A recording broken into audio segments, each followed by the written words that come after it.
into your word, I pray that you will be the center of this gathering. Ikaw po ang maging center nito, Panginoon. I pray that this message will become timeless and will outlive me. As we study the smartest book in the world, I believe that your word is the smartest book in the world, and it's not just, the Bible is not just inspirational. The Bible is not just motivational. The Bible is transformational.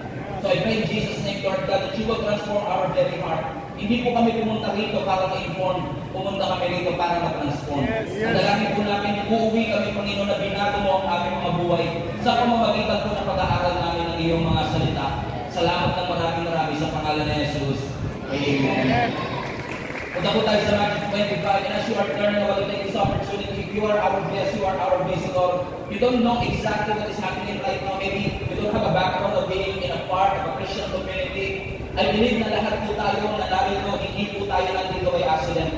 Maaaring palagay mo, aksidente lang ang pagkapunta mo rito, pinilit ka lang ng kaibigan mo, o nauubliga ka lang pumunta rito. But I believe hindi po aksidente nandito kayo ngayon. Kayo po ay may divine appointment sa ating Panginoong Diyos.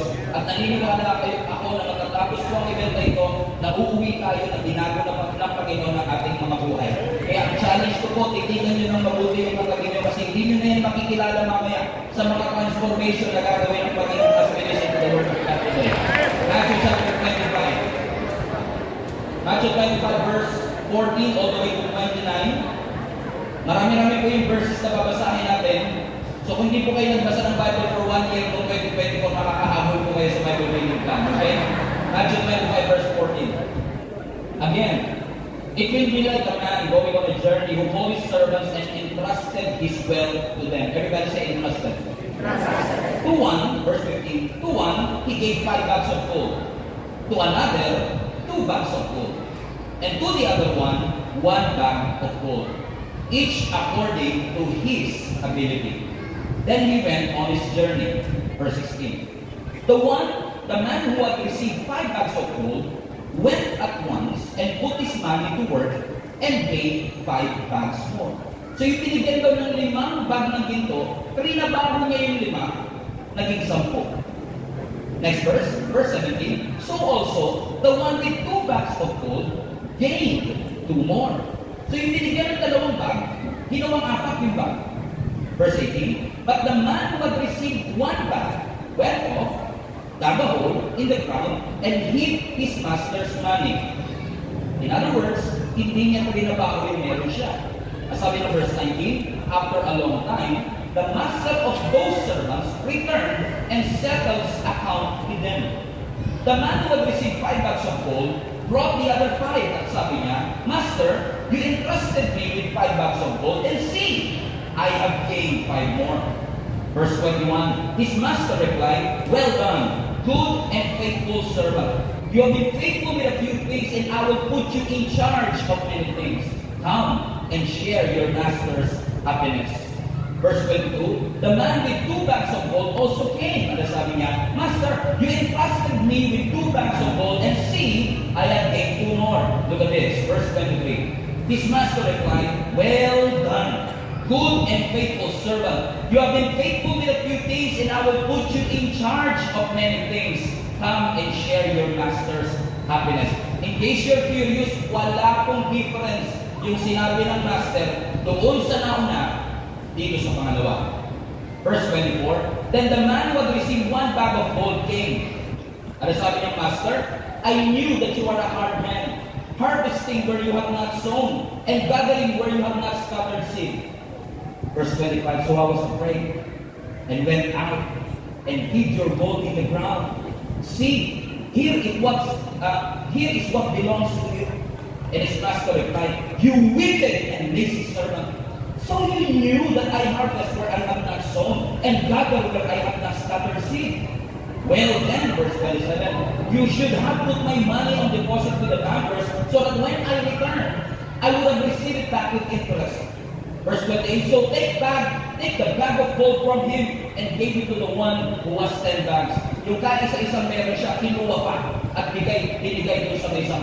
Because if you will not use it, you will lose it. Verse 29, for whoever has will be given more. For whoever has will be given more, and they will have an abundance. But whoever does not have, even what they have, will be taken away from them. Pinamagatan ko po ang mensahe itong hidden talent. Tingnan nyo nga po ang katabi ninyo, baka may hidden talent po yan. Okay? Ang title lang guys sa atin is called hidden talent. Kung kayo po ay part ng Christian community, maaaring pamilya po kayo sa passage na ito bilang ang parable of the talent. Every time narinig niyo po yung salitang parable, ang parable po is actually a short story na kinukuha sa mga earthly things na meron pong spiritual meaning. Ibig sabihin, pag sinabi mong parable, mga simpleng story to na punong-puno ng mga ginto at kaalaman. Kumbaga, simple yung storya, pero marami kong natututunan ng mga revelation na magcha-challenge sa iyo to step up your faith. And in this passage, in particular sa Matthew 25, ito po is actually in context, pinapaalalahanan tayo ng Panginoon bilang mga mananampalataya ni Jesus, mga taong naglagar ng ating paniniwala at pananampalataya sa Kanya. Ano nga ba ang dapat nating gawin between Jesus' ascension habang nag-aantay tayo sa Kanyang muling pagbabalik? Everybody say talent. Sa inyo po mga Bible, kung nagbabasa kayo ng Bible of Christ, na maaaring narinig nyo na po ito.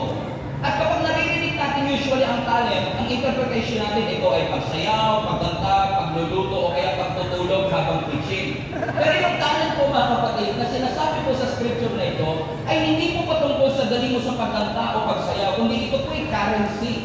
Parang dollar, parang peso. Kaya nga yung translation na ginamit ko dito, gold na lang yung ginamit. Kasi ang sabi ng scripture, yung isang master daw po, nagdesisyon siya umalis at mangibang bansa. At bago siya mangibang bansa, pinagkatiwalan niya yung kanyang kayamanan sa kanyang mga tauhan. Ibig sabihin, bawat isang gold napakatinding halaga. In fact, maraming nga nagsasabi na posibleng bawat isang bag ng gold katumbas ng 1,000,000. We don't know how true it is in our generation, but definitely bawat talent ay malaking halaga. Balikan po natin mga kapatid, yung context ito. So imagine niyo that one of the most significant parables of Jesus Christ was actually in the context of investments. Tingnan niyo po ang sabi uli ng verse 14. Ang sabi ng verse 14, again, it will be like a man going on a journey na tinawag niya ang kanyang mga servants, everybody read that last part with me, and entrusted his wealth to them. Bago pa man po tayo pumunta sa succeeding scenario ng story nito, I want to remind every one of you na yung ginto po na yun na ipinagkatiwala sa kanila ay hindi po sweldo, hindi po reward, ito ay pinagkatiwala sapagkat hindi naman talaga sila ang tunay na may-ari nito. Yung rich man ang nag-delegate ng kanyang wealth sa kanyang mga tauhan. Hindi kaibigan nila, hindi boss nila, and it is a picture of our Lord God na ipinagkatiwala ang anumang bagay na meron po sa ating buhay.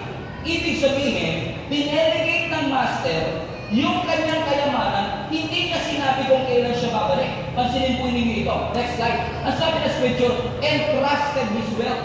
Ibig sabihin, hindi sila entitled dun sa gintong nakuha nila. In-entrust lang po ito sa kanila. Magkaiba po yung entrusted sa entitled. Yung entrusted, nung tinignan ko po yung Greek word, kasi Greek word po ang original translation ng New Testament. Yung tinignan ko yung Greek word ng entrusted, aba nagulat ako. Ang ibig sabihin pala ng entrusted, hindi sa iyo yun. Tingnan mo nga katabi mo, sabihin mo sa kanya, hindi sa iyo yun. So ibig sabihin, kaya pala yung master, nung tumalik, nag-audit siya sa kanyang mga tauhan, may karapatan pala siyang mag-audit kasi yung ino-audit niya, kanya naman talaga. Pag-aari naman pala talaga ng master. And it is a good reminder for each and every one of us that everything that we have comes from God and belongs to God.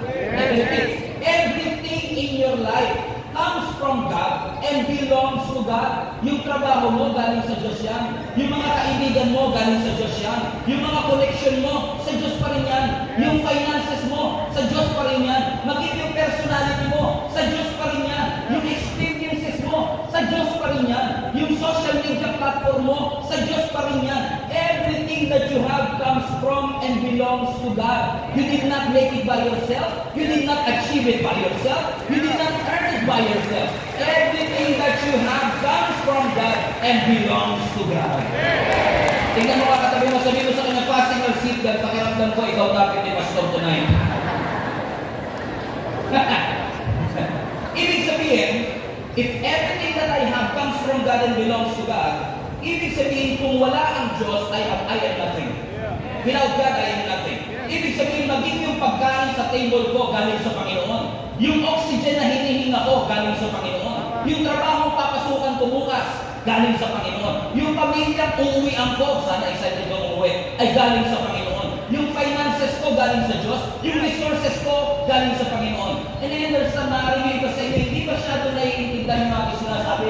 Kasi sinasabi ko, Pastor, bata pa naman ako. Pastor, vibrant pa naman ako.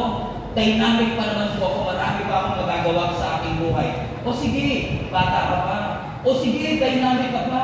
O sige, pakiramdam mo ang lakas-lakas mo pa. Pero aantayin lang po namin mamatay ka. Marirealize mo that everything that you have comes from God and belongs to God. Kasi hindi lahat ng bagay na meron ka madadala mo pagdating sa kabilang buhay. So just wait. Alam niyo mga kapatid, pag binasa niyo po ang Bible, alam niyo po mga kapatid ang Biblia, pag tinignan niyo po ang Biblia, binasa niyo siya over to over.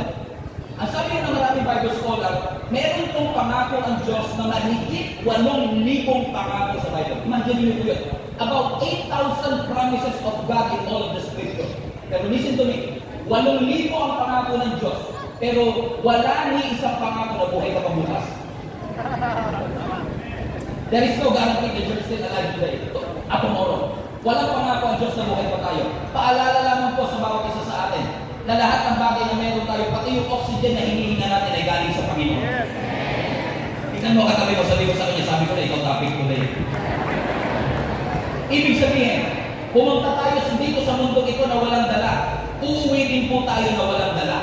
So kung pumunta tayo dito sa mundo na walang dala, at uuwi po tayo sa mundo dito, aalis tayo dito na walang dala. Ibig sabihin, we are owners of nothing, but stewards of everything. Yes. Yes. Let that sink in for a while. Sabihin mo nga sa katabi mo, we are owners of nothing, but stewards of everything. Hindi pala ako yung may-ari. Katiwala lang ako. And everything in your life is an opportunity to become a good steward. Your family is an opportunity to become a good steward. Your career is an opportunity to become a good steward. Your bank accounts are a proof that you can be a good steward. Alam niyo mga kapatid, hindi po ako nagmamarunong, hindi po ako nagmamagaling. Ako din po ay hindi perfectong katulad mo at katulad ko. Kasi kung perfect po kayo, magpapalinis po ako sa inyo para maambunan naman lang po ako ng perfection ninyo. Pero alam niyo, na-realize ko mga kapatid, ang tunay na susi ng abundant life, ang tunay na susi ng pagbukas ng mga pagpapala ng Panginoon ay hindi lang po yung katapatan ng Diyos. Kasi tapat naman lagi ang Panginoon. Pero kailangan tapat ka din. Tapat ka rin sa mga pinagkatiwala ng Diyos. Kumbaga, kahit na magbuhos ang Diyos ng pagpapala, kung hindi tayo magiging tapat, paano wala din? Yes. O hindi mo tayo nag-aaral patungkol sa pera. Pero isipin niyo po yung sinabi sinasabi. Ano po sa palagay ninyo yung magsasaksi? Yung may perang walang wisdom? O yung may wisdom kahit wala pang pera? May wisdom. Come on now. So it's not about the money. It's all about the wisdom. It's all about being a faithful steward of what God has entrusted to us. Kung meron tayong tatlong anak, you are called by the Lord to steward those 3 children. Kung meron kang career, you are called by God to steward your career. So it's not just about the generosity of our God. It's all about your faithfulness in stewardship. So as a Christian, as a believer of Jesus Christ, na nag-aantay sa muling pagbabalik ng ating Panginoong Jesus, we must make a good decision na mag-aantay sa atin para tuluyan natin maranasan ang pagpapala ng Diyos. Kasi marami sa atin excited sa promise, ayaw ng process. Gusto natin yung pangako, pero pinuposition mo ba yung sarili mo para tanggapin ang mga pangako ng Panginoon? Everybody say steward. Everything in your life is an opportunity to become a steward. So anong ginawa nila? Verse 15. Masabi na scripture yung master, verse 15, anak, next slide please. Masabi na scripture, to the one, verse 15, anak, to one, 15, please. To one, he gave 5 bags of gold.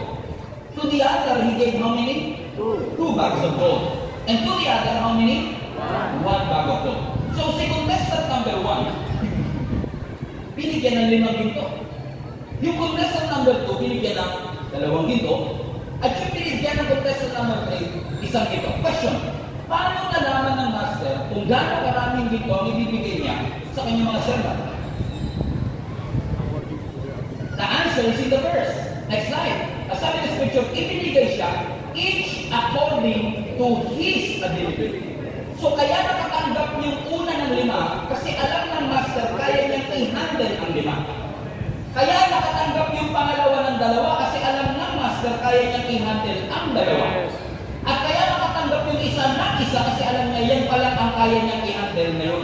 Alam niyo kung bakit? Because a blessing is not a blessing if you cannot handle it.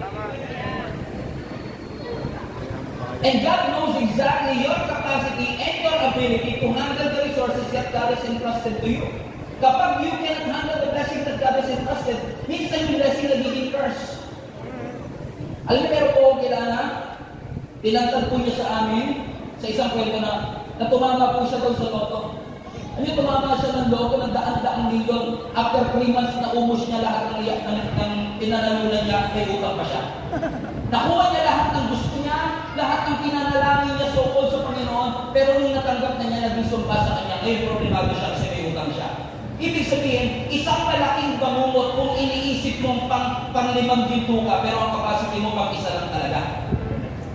Tama. Kilala po ba kayong ganito? Okay, titingin sa katabi niya, baka isipin niya siya to ha. Yung masyado siyang excited sa platform, ayaw niya ng process. Halimbawa, tingnan po niyo yung katawan natin. Sino po sa inyo nagpapasalamat sa Panginoon na hindi lahat ng body parts ng katawan mo exposed? Okay lang, very good. Sino po nagpapasalamat sa Diyos na may mga parts ka ng katawan na tinago? Halimbawa, yung puso mo, nakatago. Sino sa inyo grateful? Buti na lang, Lord, tinago mo. Buti na lang yung baga ko nakatago. Buti na lang yung intestines ko nakatago kasi kami hindi, baka malalaman ng kaharap ko kung ano kinain ko kanina. Amen? So, nagpapasalamat ka sa Panginoon na hindi lahat ng parte ng katawan mo exposed. Pero hindi mo kita, hindi mahalaga. In fact, minsan yung nakatago, yung pa-importante. Pero what if yung baga natin o yung lungs natin nagselos? Ano sabi niya, bakit kayo lang yung laging na-appreciate? Lagi sinasabi, ang ganda ng mata mo, ang ganda ng ilong mo. Pero may sasabi, ang ganda ng baga mo. Wala ganun, no? Wala ko narinig na ganun eh. Parang na ganun. Paano kung nagselos yung baga? Sabi niya, bakit lagi na lang kayo pino-compliment? Gusto ko rin ma-compliment. Lalabas ako. Pag lumabas yung baga, anong resulta? Infection. Alam niyo kung bakit? Kasi tinago ng Lord dyan for a reason. So kung alam ng Panginoon na isa pa lang ang kaya mo, magtiwala ka dun sa isang bagay na pinagalan ng Diyos. So pinagkatiwala sa 20 people, be faithful in that. I still remember when I was a youth pastor, 2004 nung naging youth pastor po ako, habang nagpipreach ako, I caught myself na nagtatanong sa Panginoon habang nagpipreach. Kasi 5 tao lang kaharap ko. Youth ministry, youth service, 5 tao kaharap mo. 2 pa doon kamag-anak ko. I-record ko umatin yun. Yung 3 lang, yung isa pa, gusto niya yung isang pinsa mo, kaya lang siya umaatin. So 2 lang talagang legitimate na young people doon. Habang nagpipreach po ako, I caught myself, tinatanong ko ang Panginoon, Lord, tinawag mo po ba talaga ako? Kasi kung tinawag mo akong magpastor, bakit 5 tao lang po kabataan na nandito? If you are really calling me to be a youth pastor, I should make an impact in the whole wide world. Pero ano mo sabi ng Panginoon sa akin? Kung hindi mo kaya magtapat sa 5, hindi kita bibigyan ng 50. Kung hindi mo kaya magtapat sa 50, hindi kita bibigyan ng 500. Kung hindi mo kaya magtapat sa 500, hindi kita bibigyan ng 5,000. Kung hindi mo kaya magtapat sa 5,000, hindi kita bibigyan ng 50,000. Kung hindi mo kaya magtapat sa 50,000, hindi kita bibigyan ng 500,000. Kung hindi mo kaya magtapat sa 500,000, hindi kita bibigyan ng 5 million. Who would have thought that years later, God is going to use my voice to speak to millions of people worldwide? Who would have thought? Who would have thought? And I said it with all humility. Considering that it's all by God's grace, pag naging tapat ka, yung mas ang tapat sa maliit, pinagkakatiwalaan ng higit. Amen? Sabi mo sa katabi mo, parang ikaw talaga yung pinapatamaan. So, ibig sabihin, huwag mong i-desire yung bagay na meron yung iba. Ang i-desire mo, anong pinagkaloob ng Diyos? Kaya minsan hindi tayo sumasaya kasi lagi tayo nakatingin sa mga bagay. Alam niyo, pag lagi po kayo nakatingin sa pagpapala na meron yung iba, hindi nyo ma-appreciate yung mga bagay na meron tayo. Alam niyo ba na napakaraming mga pagpapala sa buhay natin na nilalagpas-lagpasan lang natin na hindi po natin ay magpapasalamat sa Panginoon. May tanong po ako sa inyo. Ilan po ang pintuan ninyo sa bahay? Ilan ang pinto ninyo sa bahay? Sabi nyo ba, 3, 4, 4? Okay, sige. Hindi natin mapagsasalita lahat. So let me siguro yung iba sa inyo sabi, 3. May pintuan ka sa harap ng bahay, syempre, front door. Meron kang pintuan sa likod ng bahay papunta sa swimming pool. Sana ko. Or meron kang pintuan papasok ng CR, papasok ng kwarto. So, 4 na kagad. Pero malamang, hindi mo nabilang yung pintuan ng cabinet. Pintuan ng refrigerator. Every time gutom ka, sa rep ka pumumukas. Every time magbibihis ka, binubuksan mo yung cabinet. Mga pagpapalang nakabukas, pero nilalagpas-lagpasan lang natin. Hindi natin kinakount as blessing mula sa ating Panginoon. Pero in fact, yun ang nagtagamit sa'yo, yun ang nagpapakain sa'yo, yun ang ginagamit ng Panginoon to bring the blessing to us. Minsan lang kasi naiingit tayo sa bahay ng iba, mas malaki, may swimming pool sila, may basketball court sila. Pero hindi natin na-realize, hindi po lahat ng bahay may bubong. Yung bubong na normal sa'yo, pangarap ng iba. Your normal is somebody else's dream. We need to be very careful not to be a good steward of God has entrusted. So, ano ginawa nila? Nung pinagkatiwala ko sa kanila, sabi ng scripture, umalis yung master. Look at this. Nung umalis yung master, they immediately went to work. Hindi ako nag-guess. Ang sabi ng scripture, umalis yung boss, and they immediately went to work. Hindi ko rin ako nag-guess. Try ko nga nito. Ang sabi ng Bible, umalis yung master, papunta ng ibang bansa, and they immediately went to work. Nag-gaming na niya, pero hindi niya rin nag-mention. Alam niyo kung bakit? Imagine, hindi na po yata nangyayari na yun. Na kapag umalis yung boss, nagtatrabaho ang empleyado.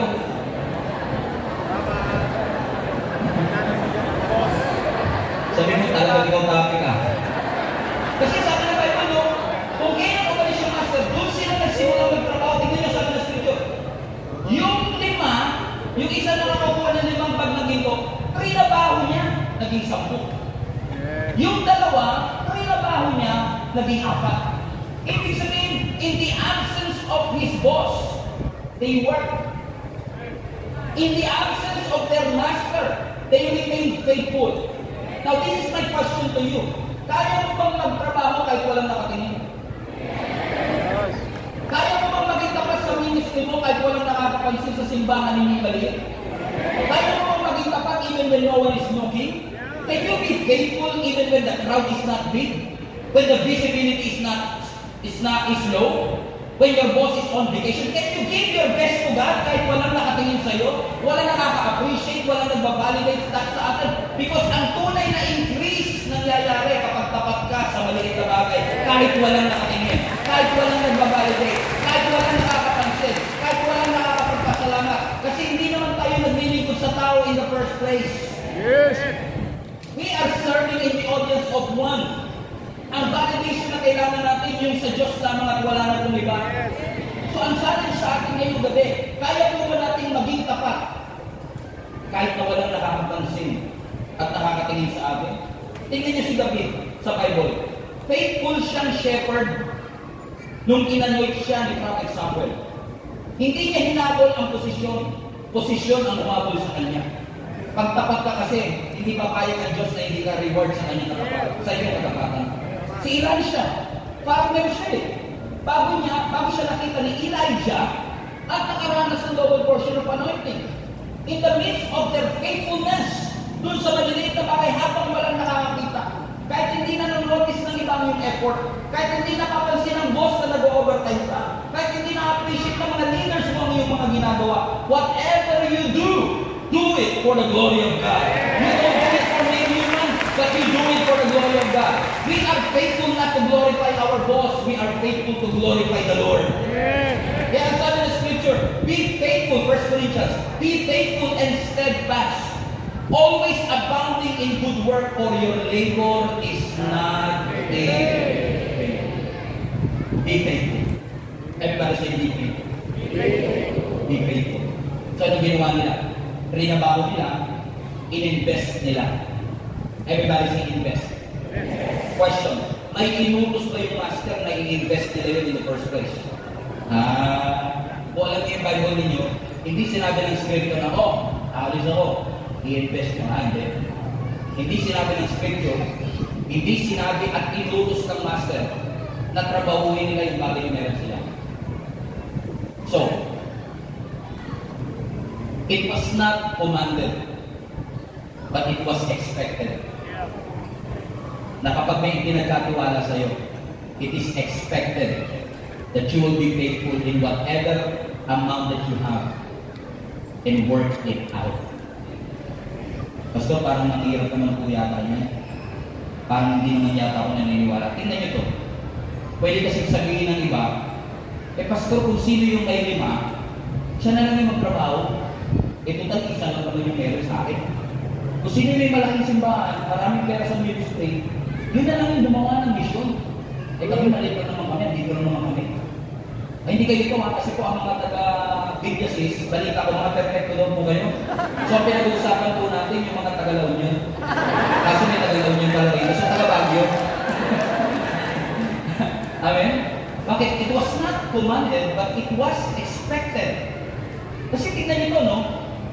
Not everyone received the same amount, but every one of them has an equal opportunity.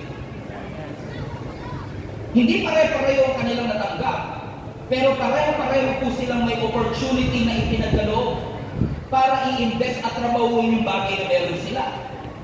Yung isa, yung unang contestant, nakita niya, opportunity to. Yung pangalawa, nakita niya, opportunity to. Ang nakita ng isa, responsibility na naman to. Yun ang reason kaya hindi napalago. Kasi once na tinignan mo lang siyang responsibility at hindi opportunity, tatama rin ka talaga. Mawawalan ka talaga ng gana.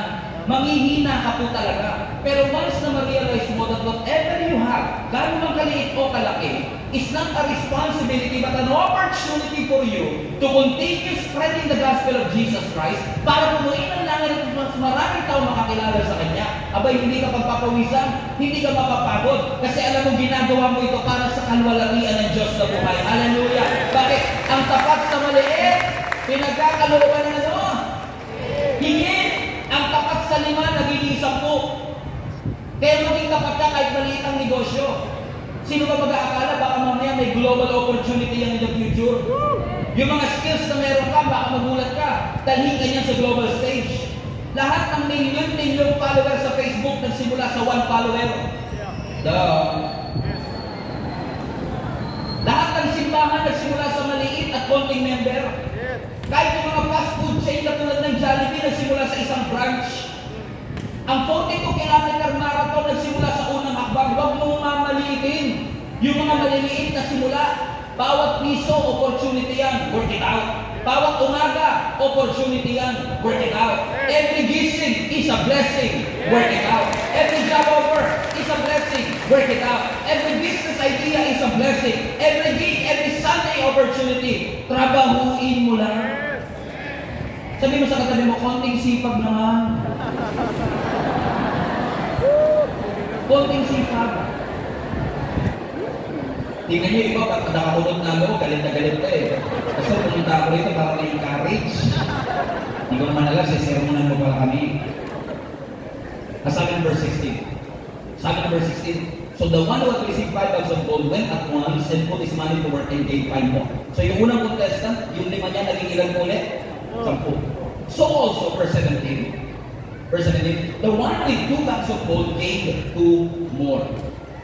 Now, sino sa inyo naghahangad parang araw, kayo yung maging contestant number 1? Pagkalooban kayo ng Lord ng 5. Taas kamay. Napansin niyo ba sa ating society nowadays, especially in the social media generation that we have, lahat ng tao gusto ng more. For money, for opportunity, Yung ano kasi pakiramdam natin, pag mas marami akong pera. Ang dawa nga, kinukwento ko kanina yung tumama sa loto, sinasabi ko, kung ako tumama sa loto niya, Pasko.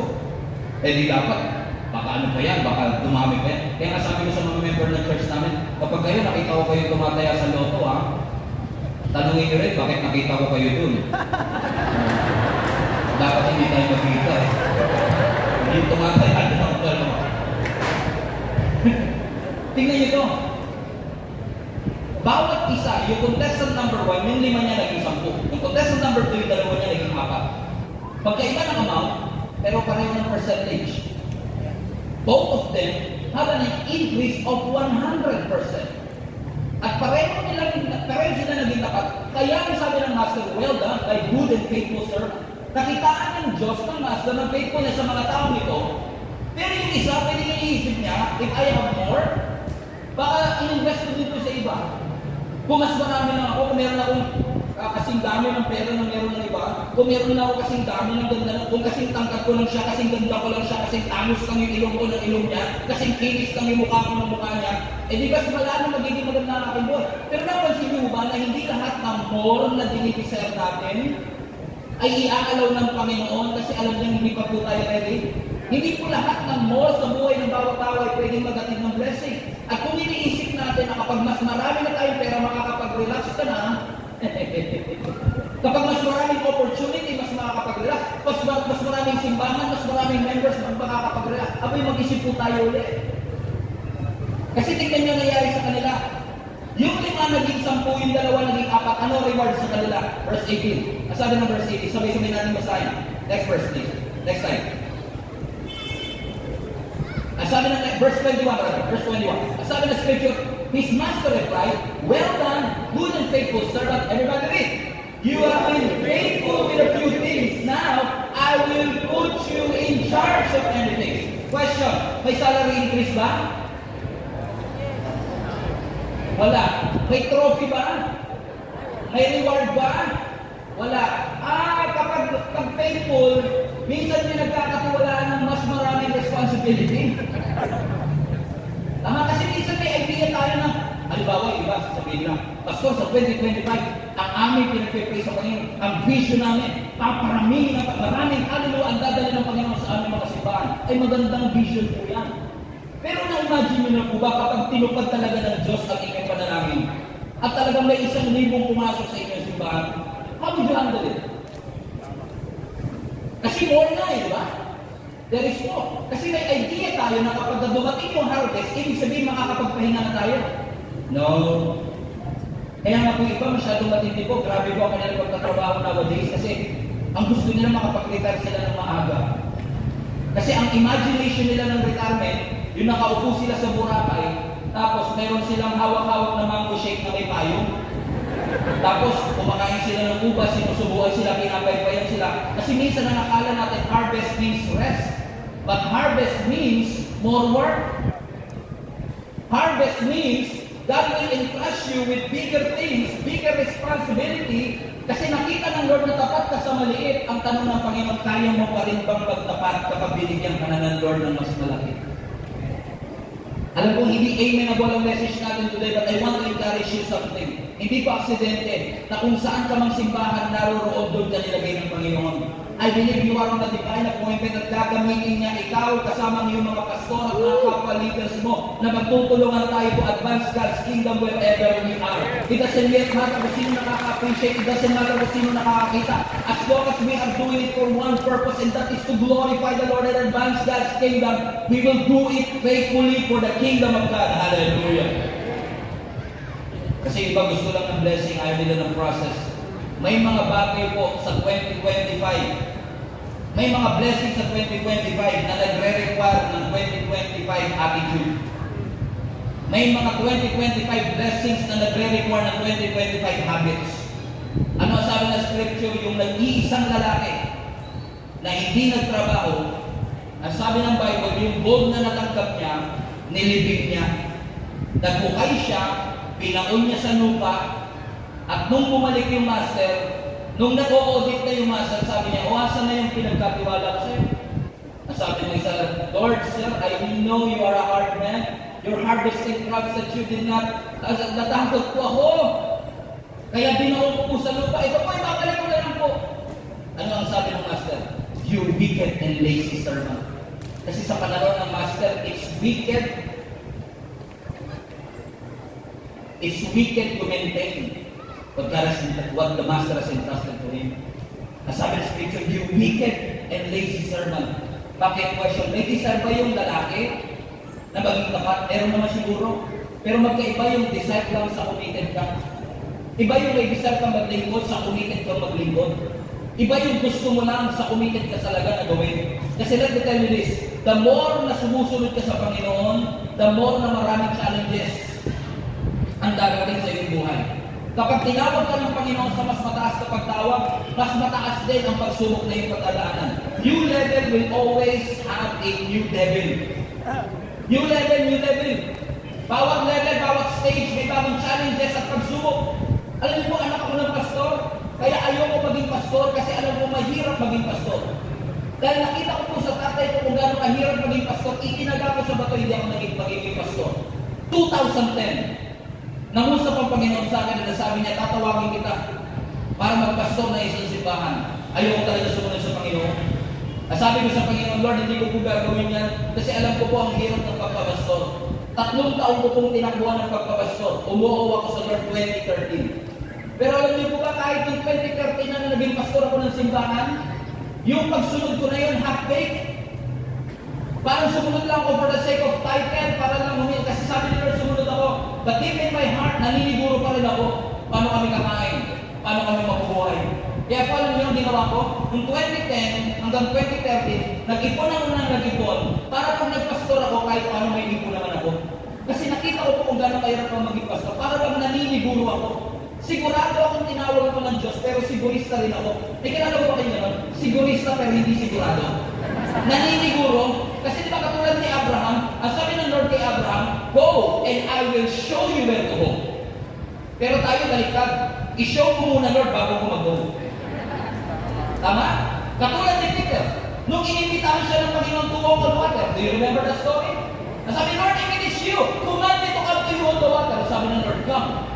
Nasabi ng scripture, immediately Peter stepped out of his boat and walked on water. Now, kung ako yun, at sinabi ng Lord, come. Okay, Lord. Wait, Lord. Bago ko umakpang, pwede po ba mag-issue kayo ng promissory note? Tapos sakaling lumubog ako, sasalitin niyo ako. Because most of us, gusto mo natin ng assurance bago sumunod. Hindi pa ako nanguhusga kasi ako din eh. Nanini ako ng assurance sa Panginoon. I-show mo muna Lord bago ko sumunod. Pero alam niyo, sinubong ako ng Diyos. Nung nag-start ako maging pastor ng 2013, ang sabi ng Panginoon sa akin, lahat ng inipon mo, i-donate mo para sa construction ng church. Allah. Naranasan niyo na po ba yung mga pagkakataon na nagdududa ka rin kung si Lord talaga yung nagsalita? Parang di ba yun? Hindi kaya sa demonyo yun? Parang ganun na ba magtataka ka rin kung si Lord talaga? Kasi hindi ko nire-recommend na gawin mo kung talagang walang impression ng Lord sa'yo na gawin mo. Pero alam niyo, pikit mata ginawa namin, hindi ko naisip, punta niyo na pala ako sa ministry. Paano ko ito gagawin? Paano ko makakasurvive ngayon? Kasi kilala ko naman ng Diyos, patay kung patay, kaya talaga gawin ng Lord by faith, kaya talaga gawin ng ating Panginoon. Sumunod kami blindly. Ginawa namin, kasi yung sinabi ng Panginoon, alam niyo nangyari? In the first 3 years of pagiging pastor ko, we have experienced one of the worst financial problem that we have. Nag-i-issue ako ng mga check na nagbabounce na kasi wala ka namang resources na nakukuha. Ang tindi nung stress. Alam niyo kasi iba talaga makapagpa-stress kapag wala kang pera, di ba? Ano yung ibig sabihin? Marami mga source ng stress sa buhay natin, pero pag pera yung source, mas iba level. Nakapano, nakaka-depress, mga ganyan.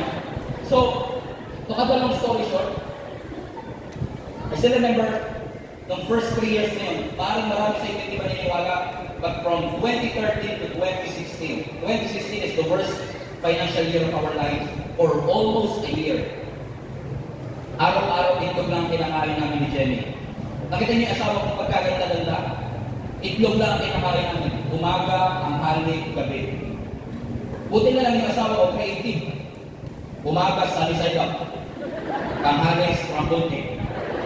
Gabi, boiled egg. Eh, puro protein ang katawan mo. Alam mo, sabi ko kay Lord, sumunod lang naman ako. Bakit kailangan ko mangyari ito? Sabi mo, pag sumunod kami sa'yo, pag trinabaho namin yung pinagkatiwala mo, may pangako ka sa amin na hindi mo kami pababayaan. Alam mo, still remember one time, habang nag-preach ako sa church namin, nakikita na ako sa YouTube nung time na yun, pero hindi nila halata na 20 pesos lang laman ang bulsa ko. Kasi hindi naman halata sa YouTube pag 20 pesos lang laman ang bulsa ko. Habang nag-preach ka, you are continually preaching the gospel. I still remember one time, ang preaching ko tungkol Jehovah Jireh. God will provide, pero 20 pesos lang laman ang bulsa ko. Ano sabi ng pagka-first service pa lang, excited pa ako, hindi ko pa kasi nakahalata dahil libre na may pagkain sa church. Pag second service na, pumapasok ka sa isip ko, paano kayo makakasurvive na naman from Monday to Saturday? Alam mo, one time, hindi ko ito makakalimutan, dumating kami sa walang-wala talaga, lagapak po kami. Alas 5 na ng hapon, wala pa kami kinakain ni Jenny. Pumunta kami sa church para mag-mentor ng mga leaders. Pumunta kami sa simbahan para mag-preach sa isang mentoring session. Hindi pa kami kumakain ng 5 p.m. You know what happened? Pagpanik ko namin sa simbahan, may isang estudyante na lumapit sa amin. Sabi niya, Pastor, bumili ako ng lugaw. Ito po para sa inyo yung lugaw. Hindi ako makaiyak sa harapan niya. Kasi hindi ako makapaniwala na estudyante yung magbibigay ng lugaw sa akin. Na dapat ako yung nagbibigay sa kanya. Pagbukas ko ng lugaw, lalo ako naiyak. Walang itlog. Mas masarap ko kung may itlog eh. God is my witness, hindi po ako nag-iimbento ng storya. Yun lang po yata yung hindi ko makakalimutan pagkakataon ng kami lang po yata yung kumakain ng lugaw na iiyak pang pareho ni Jenny habang kinakain namin yung lugaw. At nagtatanong kami sa Panginoon, Lord, totoo po ba talaga? Naging tapat naman po kami, bakit hindi po namin makita ang resulta? Alam mo, ang sabi ng Panginoon sa akin ng araw na yun, if you will take care of my kingdom, I will take care of you. Alam mo, binulat kami ng Panginoon nung sumunod kami sa ating Panginoon huli. God has been true to His word. Ibinigay ng Panginoon yung mga bagay na hindi mo mai-expect. Kaya huwag kang matakot sumunod sa Panginoon. Katulad ng lalaking ito, imbis na ininvest niya, binaon niya kasi natakot siya. Maaaring iba sa inyo, natatakot kayo. Ano po ang source ng fear ninyo? Malaking renta? Natatakot tayo? Masyadong mataas ang goal, masyadong maraming challenges, masyadong malaki ang puhunan, masyadong malaki ang tuition fee, masyadong mabigat ang responsibility, masyadong siya maganda para sa akin. What if I fail? What if it doesn't work out? What if hindi niya ma-appreciate ang lahat ng ginagawa ko? But let me tell you this, palitan mo ng pananampalataya yung takot na meron ka. Allow your faith to be bigger than your fear. Allow your calling to be bigger than your fear. Allow your purpose to be bigger than your fear. Kasi ang pinaka-ayaw ng Panginoon, ang minawarn ko kayo na gawin, na huwag natin gawin, is for us to be a failure in stewarding the gift that God has entrusted to us. This is the mistake that I will warn you tonight, mga kapatid. Do not squander. Do not waste. Do not misuse the resources that God has entrusted to you. Satan will use fear to paralyze you. Gagamitin ni Satan ng takot, ang pagdududa, ang unbelief para hindi ka makapagpatuloy. Hindi ka pa nanliligaw, iniisip mo na kung paano kumabasket ka.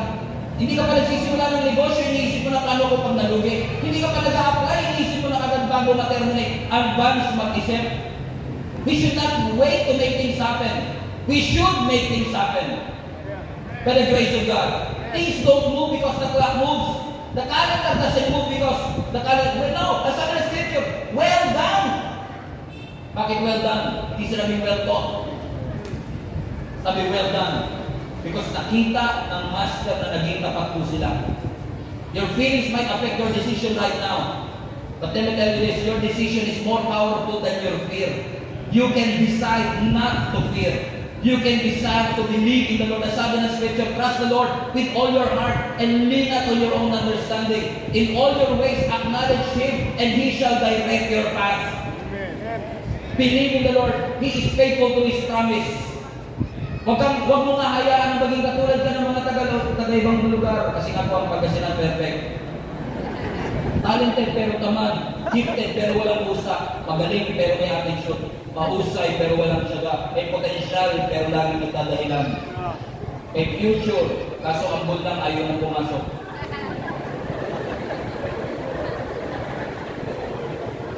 Sino sa inyo gusto niyo ng new level sa 2025?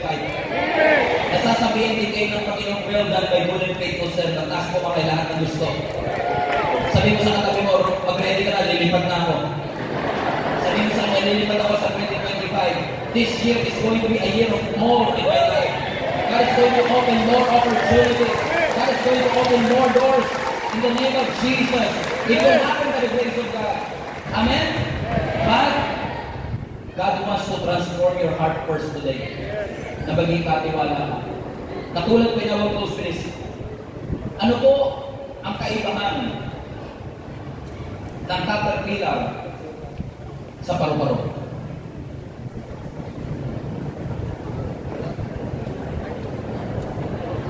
Pastor, hindi naman ako na-inform, may example ha?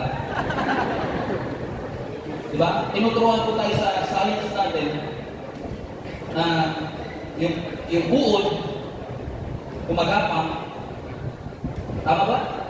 Pero ang butterfly ano? Lumilipat. Pero yung butterfly na yun, nanggaling din siya sa caterpillar. Tama? Pero dumaan siya sa isang proseso. Ano yung process na yun? Metamorphosis. Yung metamorphosis, ang ibig sabihin niya, transformation. So yung caterpillar dating gumagapang, na-transform siya, ngayon lumilipad na. So yung butterfly, hindi mo sasabihin, ang ganda ng caterpillar, no? Hindi. Kasi nag-transform na siya, hindi mo na siya makikilala kasi ginamit yung transformation para magkaroon ng kaibahan yung stages ng kanyang buhay. Correct? Meron po kasi iba sa atin, gusto ng elevation, pero ayaw ng evolution. Gusto mag-elevate, pero ayaw magpa-process. Gusto yung promise, ayaw ng transformation. Ayaw ng changes. Pero tingnan nyo to, kung magpapagamit ka sa Diyos, kung susunod ka sa Diyos, kung magpapatransform ka sa Diyos, may mga magagawa ka ngayon na hindi mo nagagawa before. Ang tanong ko sa iyo, bakit ka nagsesettle na gumagapang kung ang disenyo sa iyo ng Lord lumilipad ka talaga? Yes. Why would you settle for less if you have an access for so much more? Naniniwala ko yung first guy na may 5 talent o 5 gold, maaaring dati 2 lang yung kanya. Maaaring dati 1 lang yung kanya, pero naging tapat siya kaya pinagkatiwalaan siya ng mas malaki. Kaya siya naging butterfly kasi willing siya magpa-transform at magpa-process. Is this making sense? Sino po sa inyo nung bata kayo nung tinuturuan po kayo ng nanay niyong magbasa? Naalala niyo pa po ba yung dating booklet na pagtuturo sa atin ng pagbabasa? Yung kulay dilaw, yung may A-E-I-O-O, Bape, Bibogo, Kake, Kiboko, yung kulay dilaw na booklet na yun. Sino sa inyo napalo din po kayo doon? Dahil doon po. Ako dati, di ba, tinuturuan ako ng tatay ko. Basahin mo to. Bape, Bibogo. Hindi ba? Baby Bobo, Kakeki Koko. Sino sa inyo hirap na hirap din kayo noon? Di ba? Dati. Pero sino sa inyo hanggang ngayon hirapan po kayo doon? Nasa naman. Wala na, di ba? Kasi yung dating hirap ka, hindi na mahirap ngayon kasi nag-transform ka na. Yung dating mabigat, magaan na. Yung dating mahirap, madali na. Kaya nagtataka ka, diba, nung nag-memories yung Facebook, 10 years, memories, sabi mo lang, naging kami nito. Iniyakan mo, ngayon tinatawanan mo na. Bakit? Nag-grow ka eh. Nag-mature ka na eh. Tama? Nagtataka ka ng sarili mo, bakit settle ka doon? Kasi nga, caterpillar ka pa lang noon. Pero nung nagpa-transform ka sa ating Panginoon, now you can do something that you cannot do before. God will bring you to places that you've never been before. God will show you ways that you've never seen before. May mga bagay na ipapakita ang Diyos sa iyo kung willing ka rin maging tapat na sumunod sa Panginoon sa bawat stages ng iyong buhay. Huwag kang magmamadali. Do not rush the process. Trust the process. Because if you will rush the process, you will ruin the result. Allow the Lord to continue to bring you stages by stages, chapter by chapter, day after day, year after year, and continue to be faithful to the Lord. Marami po kaming challenges na pinagdaanan, maraming hirap na pinagdaanan, but the only thing that I hold on to kung bakit nakakapit pa rin ako is the fact that God called me. And as long as the one who called me is still alive, and He is still on His throne, I believe na meron akong kakampi at kaibigan in high places. Amen. And if God is with me, and if God is for me, who can be against me? If God is with you, it doesn't matter who is against you. Basta kakampi mo ang Panginoon at kasama mo ang Panginoon, it doesn't matter kung sino kalaman mo. Be faithful. Be faithful. Be faithful. Sabi mo nga sa katabi mo, be faithful. Tayo mo ba 3 minutes? 3 minutes. Alam niyo po ba si David? Sa 1 Samuel 17, David and Goliath. Pamilya kayo sa story? Alam niyo po ba sabi ng scripture? Noong araw na yun, si David nag-aalaga lang ng tupa ng kanyang mga tatay. Dahil sabi ng scripture, inutusan siya ng tatay niya na maghatid ng tinapay at keso sa kanyang mga kapatid na member ng military. So sabi ng scripture, inutusan ni Jesse ang kanyang anak, David, pumunta ka sa mga kapatid mo, maghatid ka ng tinapay at keso. Kapag pinagsama mo yung tinapay at keso, cheese bread. So sabi niya, maghatid ka ng cheese bread sa iyo mga kapatid. Sabi ng Bible, maagang gumising si David. Ano ang purpose niya? Maghatid ng cheese bread. So imagine nyo, umagang-umaga, 16-year-old na lalaki, payatot, naglalakad, may hawak ng plastic bag ng cheese bread. Pupunta sa gera para maghatid ng pagkain sa kanyang mga kapatid. He was not there in the first place to fight Goliath. He was just faithful in bringing cheese bread sa kanyang mga kapatid. Kanyang kapatid. Hindi niya tinignan. Okay, for context, inanoint na si David as king nung time na ito. Anointed na siya as king. Pwede niya sabihin, bakit ako mag-aapid ng cheese bread? Dapat ako ang katira ng cheese bread. Tama? Pero naging tapat siya kahit alam niyang anointed siya. Amen? Naging tapat lang siya na ihatid yung bagay niyo. Naging tapat lang siya sa task at assignment niya. Hindi niya tinignan na humiliation, kundi tinignan niya, tinuturuan ako ng humility. Hinatid niya yung cheese bread. Pagdating niya doon sa labanan, na-encounter niya si Goliath.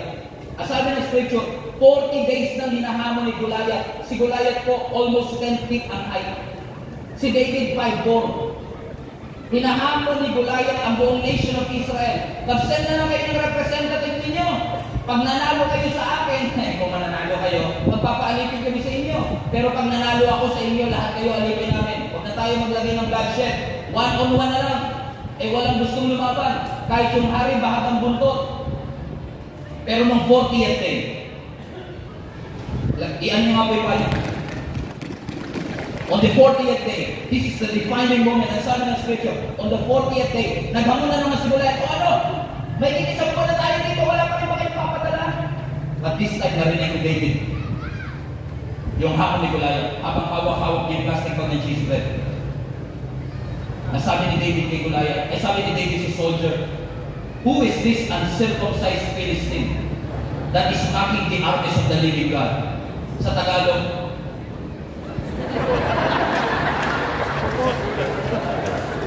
sino itong support na ito? Na humahamak sa Diyos na dakila. Sabi ni David, ako ang lalaban sa kanya. Wala to sa Bible, pero ang sabi ng mga soldier, may hawak ako ang plastic ng cheese bread para malalaban.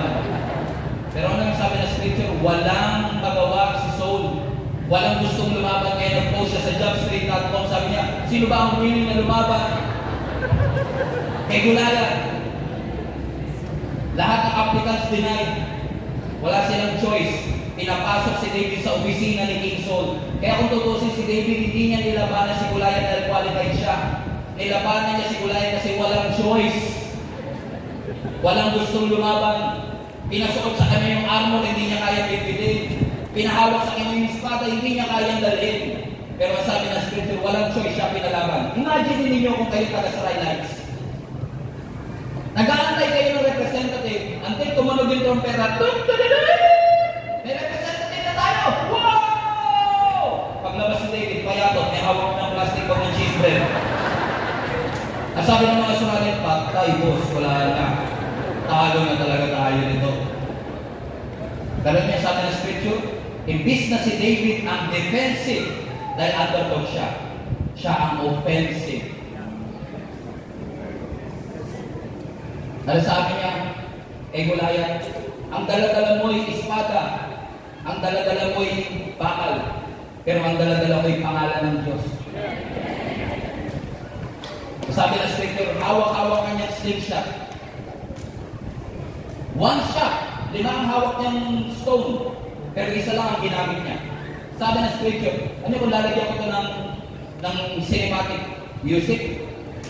Paglabas pa lang ni David, ten, ten, ten, ten, ten, ten, ten, ten, ten, ten. Everybody slow motion, ten, ten, ten. 5 more, 10 feet. May hawak na espada, may hawak ng plastic bag ng cheese bread. Ten, ten, ten, ten, ten, ten. Sabi ng scripture, ibinasiwas niya ang kanyang slingshot. 5 bato ang kanyang hawak. Isang tira lang sabi ng scripture. Tinamaan sa noo si Goliath. Ano sabi ng scripture, pagkatama ng bato sa noo ni Goliath, si Goliath bumagsak. Boom! Alikabok everywhere. And I believe, wala ito sa Bible, pero I believe, for at least 5 seconds, walang may sasalita.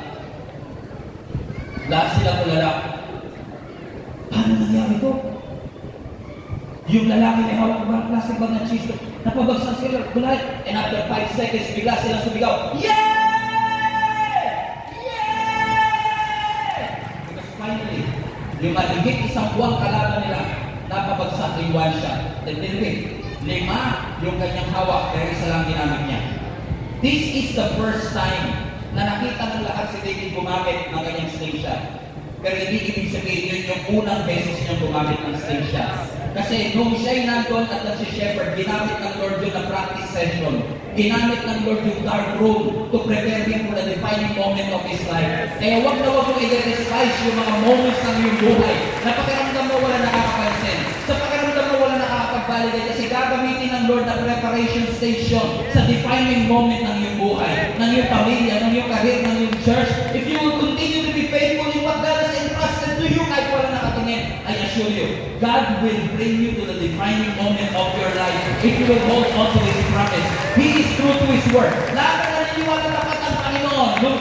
Pumalakpak na malakas at tumayo tayo na lahat. At bigyan natin ng malakas na kapuri. Malakas na kapagpakanal. Ang Panginoon sa lahat ng bagay na kanyang ginawa. Remain faithful wherever you are. Remain faithful for God who gives His life for each and every one of us. He is faithful. He is true to His word. Pwede ba kayong yumakap ng at least 5 tao, sabihin mo sa kanya, walang iwanan. Magtatapat hanggang wagas. Hindi tayo mag-iiwanan. Amen. We will never leave each other. We will remain faithful. Pastor, hindi kita iiwanan. Yung pastor namin, hindi kita iiwanan. I will continue to be faithful kahit walang nakakapansin. I will continue to be faithful kahit walang nakaka-appreciate. I will continue to be faithful no matter what. As long as I do it for the glory of God. For the glory of God. Walang iwanan. Walang yun. Church, Jesus is coming back soon. And when He comes back, I believe all of us will be asked also with the same question. What have we done for the things that He has entrusted to us? I want to encourage you tonight to establish your commitment to the Lord and say, Lord, patawarin mo ako sa mga pagkakataong hindi ko naging tapat. Sa mga taon na hindi ako naging tapat. Sa mga perang sinayang ko, sa opportunity sinayang ko, na nagpadaig ako sa takot, nagpadaig ako sa pangamba, imbis na magtiwala ako sa iyo. Patawarin mo ako, Lord, hindi ako naging tapat sa buhay na pinagkaloob mo. Sa loob ng maraming taon, hindi kita naalala.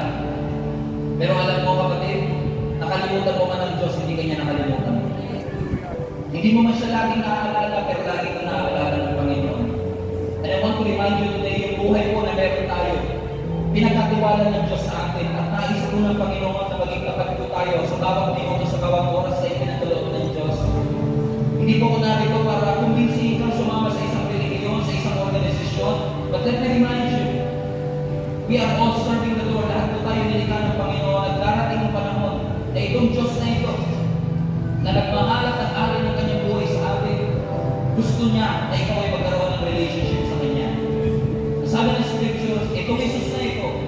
bumaba mula sa langit. Hindi natin kaya pabutin yung langit, kaya langit na mismo ang bumaba para sa atin. Hindi tayo perfecto, pero sa Jesus ang ating perfection. We are the righteousness of God in Christ.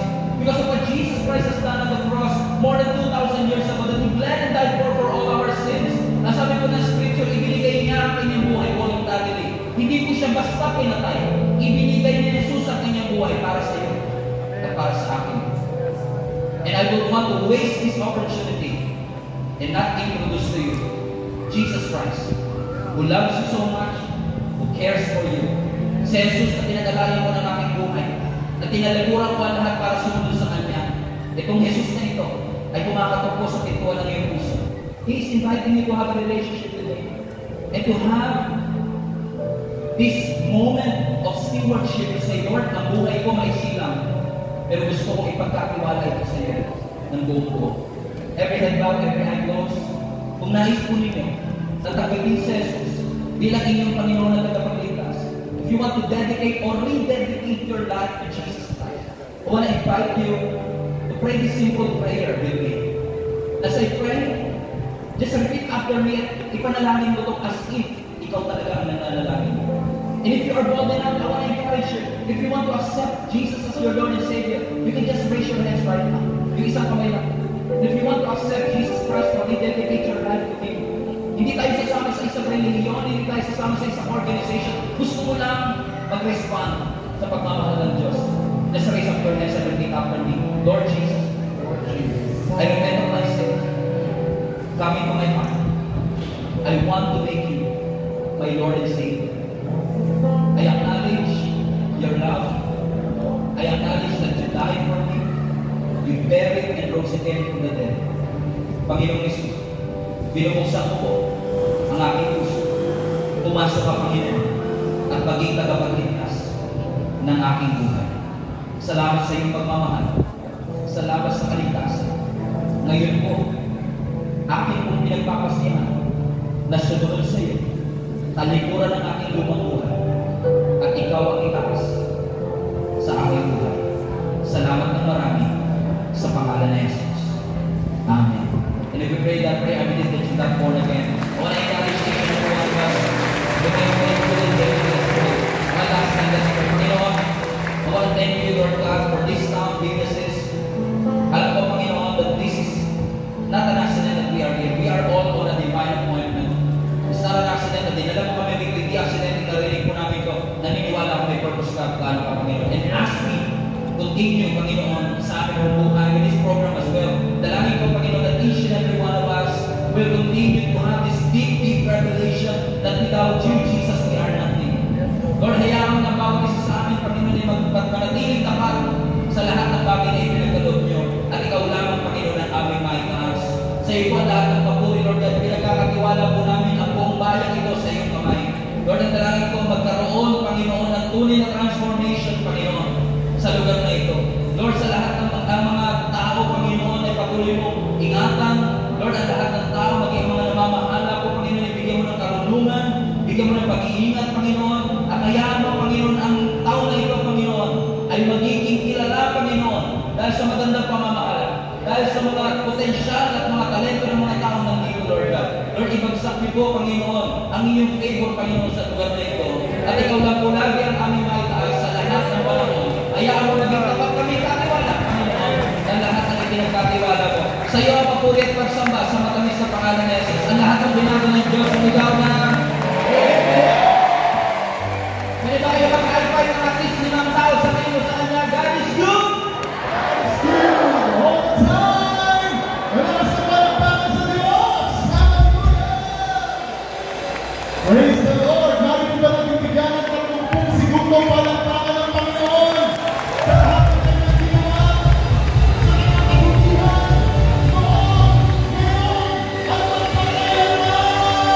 Hallelujah! Praise the Lord! Maraming salamat po, Reverend Stephen Corrado. Tayo po lahat ay nakakaupo sa mga sandali po ito. Sa pagkakataon po ito, nais namin magbigay ng isang simple token bilang pagpapakita ng ating pasasalamat sa ating naging tagapagsalita sa kanyang oras.